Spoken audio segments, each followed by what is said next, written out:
Well, that talk yesterday about capturing solar eclipse at a fast FPS or slow made me actually think I actually should test trying to capture something fast. I haven't done it for a while with the Mavic Pro.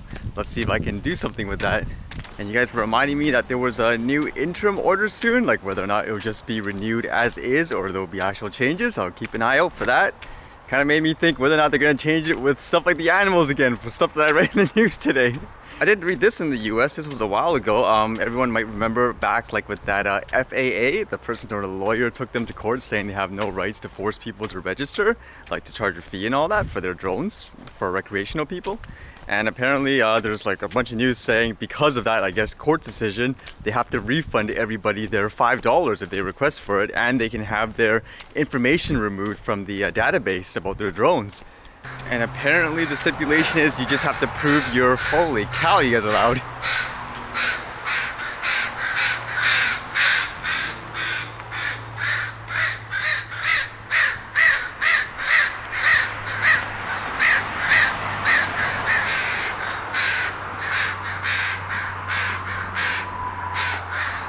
Man, they're just gonna come swarming to attack me or something, huh? Is that like a crow's nest there now or something like that? Maybe they're just warning, like, watch out, person coming. Anyways, back with the FAA thing. Apparently, you have to just prove that you're flying the drone recreationally, and that's about it. And then you can get your refund back.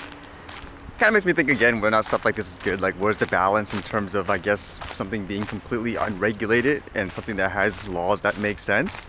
I know from the comments before, like when I made the video about it, a lot of people seemed like they were for it in terms of not having to register like the drones. And I know from like the news and stuff I read, most big companies say they don't like it. So it's kind of interesting again, like where's the balance and stuff like that. Although it makes me think in terms of Canada and drone laws, in regards to people making laws that they don't really have the authority to do so, then they have to like go back. It makes me think again how, like in Canada, they're even like getting away with the privacy thing of people having to put their full name and address all on the front of the drones for all to see.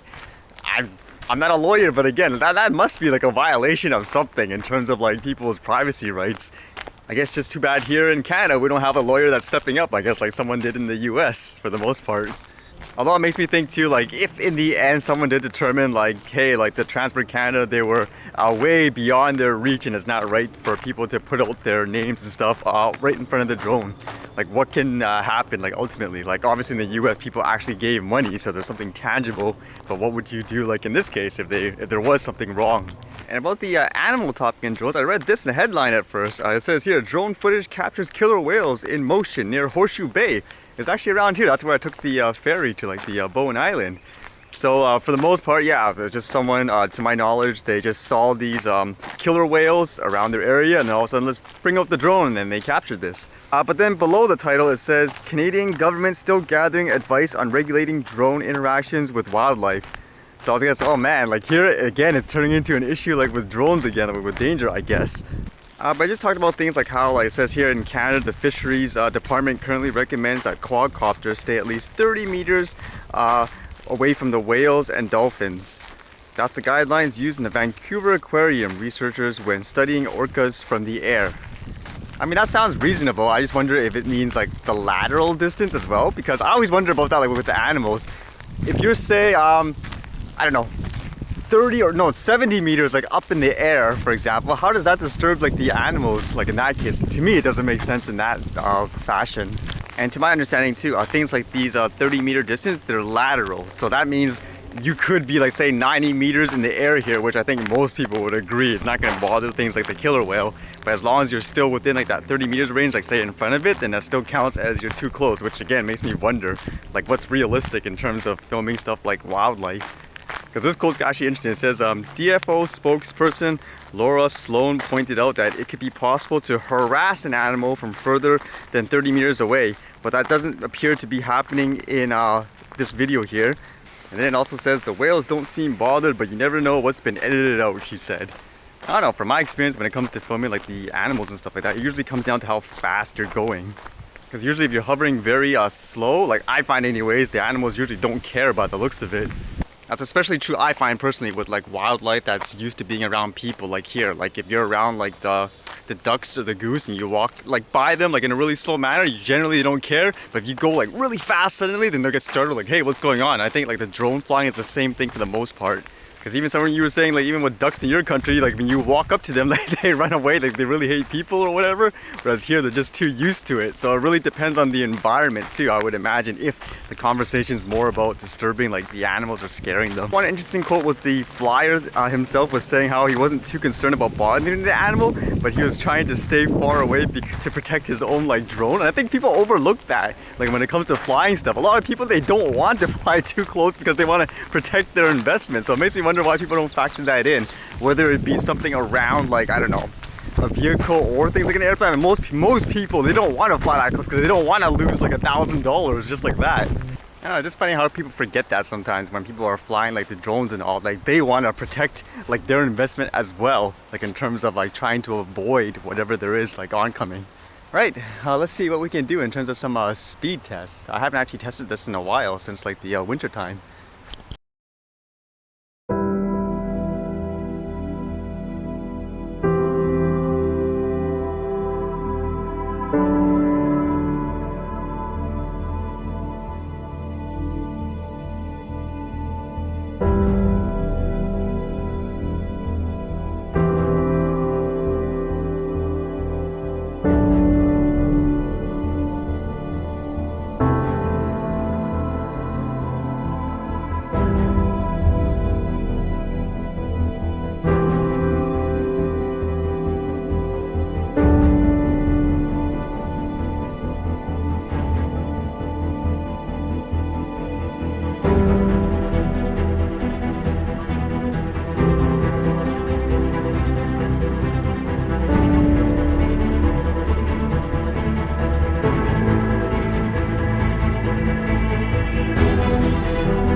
Well, that was an interesting flight. Haven't done that in a while in terms of trying to capture footage dedicated into the sports mode.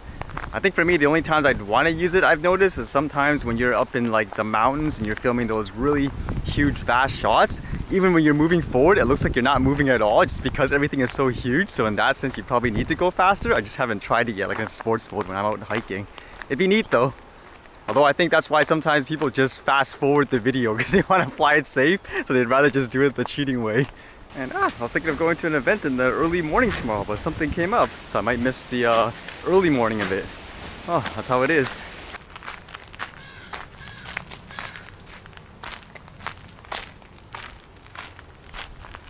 And Yogesh, you said you run optometry clinics, so you should be an expert with sunglasses, right? So help me find a new replacement.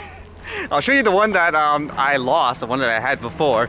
I mean, the bottom line is all I know is that one actually fit me and it actually like served my purpose. So I think you know how outdoorsy I get usually, so recommend me something at least minimum, even though I'm not there in Calgary. The bottom line is these temporary ones, oh, they just don't give you the vision like I had before.